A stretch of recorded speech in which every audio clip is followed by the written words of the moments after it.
Well, hi, and happy fall.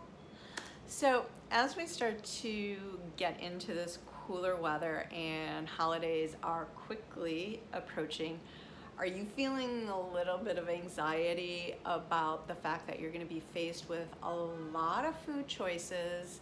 And even though you normally eat really clean and really healthy, sometimes that temptation is really tough and you just don't want to gain any more weight than maybe what you've already gained recently, right? Hi, I'm Sherry and I'm a health coach, and I work with smart and independent women just like you who are going through midlife and experiencing all the challenges that going through midlife can bring us. And using holistic methods, I can help you get comfortable in your skin again, regain your energy and your joy for life, because I want you to go out there and rock a pair of jeans. Now, one of the things that really affects us during midlife is fluctuating hormones, which is why I really have become passionate about studying hormone health and really becoming specialized in it. And today I wanted to talk about hormones and how they can actually change our body shape. So the first hormone that I want to talk about, of course, is estrogen. Now, I've said this before, and I'm sure I will say it many, many times again. Out of the three sex hormones, so estrogen, progesterone, and testosterone, I kind of look at them like Diana Ross and the Supremes. Estrogen, she is the diva, she is center stage, spotlight, and attention is just on her, in her mind anyway. And then progesterone and testosterone are much more like the backup singers, the supporting characters. They're what makes sure that everything is brought into this like beautiful balance and harmony in our body. But back to the diva, back to estrogen. So when estrogen starts to fluctuate for us during midlife, lots of things start happening. And it's important to know that there are estrogen receptors in like every cell of our body. So what starts to happen is as estrogen declines and it's not available in the body for these receptors on our cells, our body is so smart. Our body starts to think there's not enough estrogen being produced from the ovaries, so we're going to go and figure out where else that we can find estrogen. So you may have noticed that you've put on a little bit of belly weight, and it might be even weird because you think, I'm still eating exactly the same, still working out, and yet I have this belly. Or maybe you've really cut back on eating and you're working out like crazy, and this belly, again, still just keeps growing. And I know I've had women and they've actually said to me they feel like they're several months pregnant, and it's just something that really just they're so uncomfortable in their skin because of it. Now, what happens is when we have belly fat, the belly fat is actually very, very different from any of the other fat that's in our body. And I'm not just talking about like the surface level belly fat. I'm talking about that deep visceral belly fat. That is very hormonally active, and it actually will go ahead and produce estrogen. The thing is our normal sort of functioning estrogen is estradiol.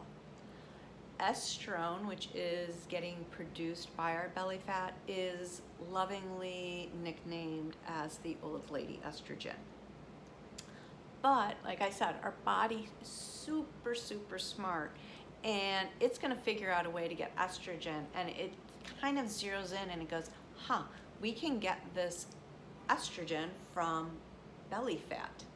So it starts to think of ways, how can we increase belly fat?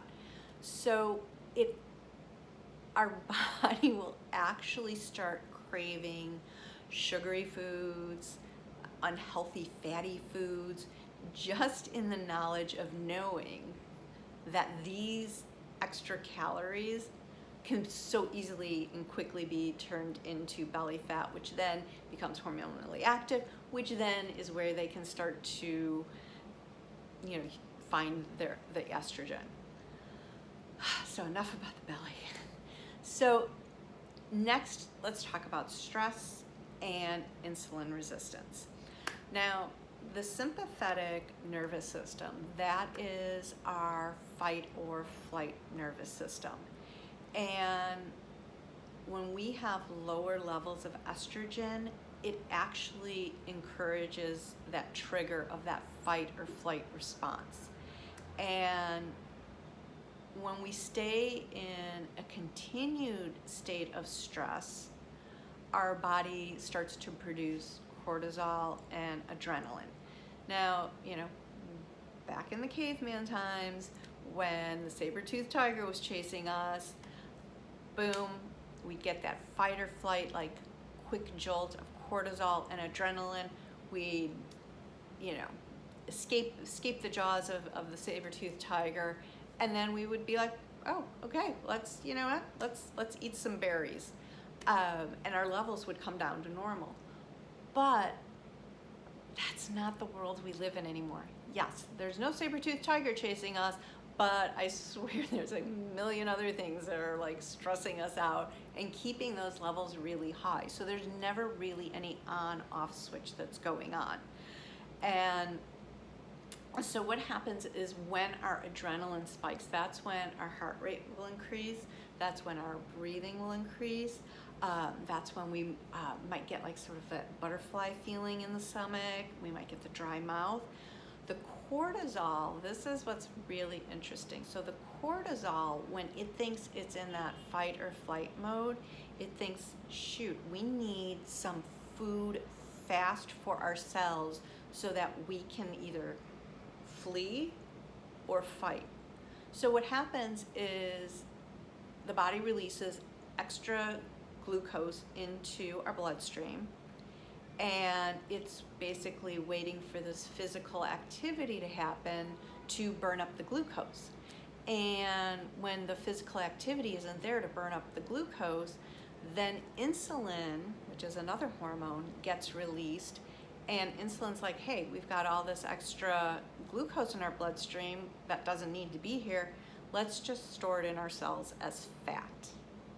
So then we start to gain more weight, and also then we start to put ourselves at risk for insulin resistance. And when you experience insulin resistance, that's when you're going to be at greater risk for heart disease and type 2 diabetes. Now, less exercise is another reason why we're seeing some changes in our body in midlife. And what happens, again, with declining estrogen, estrogen lubricates our joints. So when we don't have enough estrogen to lubricate our joints start to become achy. And estrogen also very, very important for bone health. And that's another reason why we have to really be very mindful of taking care of our bones. But it's that idea that if your joints are achy and you're just not feeling good, do you really have like the motivation to get up off the couch and go work out at the gym? Chances are no, you don't. So now you're working out less and burning less calories and probably snacking a little bit more because you've got that craving for sugary, salty foods. So you can kind of see how it's almost a little bit of this domino effect. The next thing is sleep. Sleep is really important for helping to regulate our hormones. And lower estrogen can actually start to disrupt our sleep. One of the things it does is it works as a vasomotor, and it actually kind of works with the hypothalamus to let it know like where the body temperature should be set.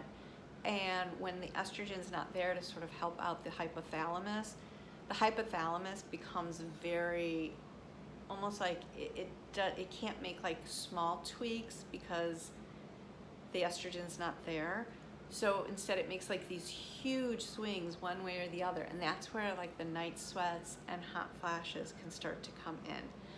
Additionally, estrogen helps in the production of melatonin. So when our estrogen is like kind of tanking, it really affects our melatonin. And then also, two really important hormones that are regulated by sleep is leptin and ghrelin. Leptin lets us know when we're full. Ghrelin lets us know when we're hungry. When we're not getting enough sleep, our leptin levels decrease, our ghrelin levels increase, so we can't tell when we're full as quickly, and we are more hungry than usual. Testosterone is another hormone that really plays a role in changing body shape. Fascinatingly enough, we actually produce more testosterone from our ovaries than we do estrogen. But lower testosterone basically means lower metabolism. So we're going to have lower metabolism. It's going to affect our lean body mass, and it's going to basically decrease our energy levels. So what's going to happen is we really are not burning calories as efficiently as we once did. So I think you can see where hormones really play a very, very big role in keeping our body shape where we would like it. Now, if this is something that you are really excited to learn more about, you really want to, sort of tackle that midlife middle that has crept on, I highly encourage you. I am running a free 5-day challenge at the end of October from the 25th through the 29th, and it's called Melt Your Midlife Belly. And I will go ahead and I will put the sign up in the notes, and please join. Invite a friend to join. It's going to be a lot of fun. It's going to be very informative, and I hope to see you there. Peace and love.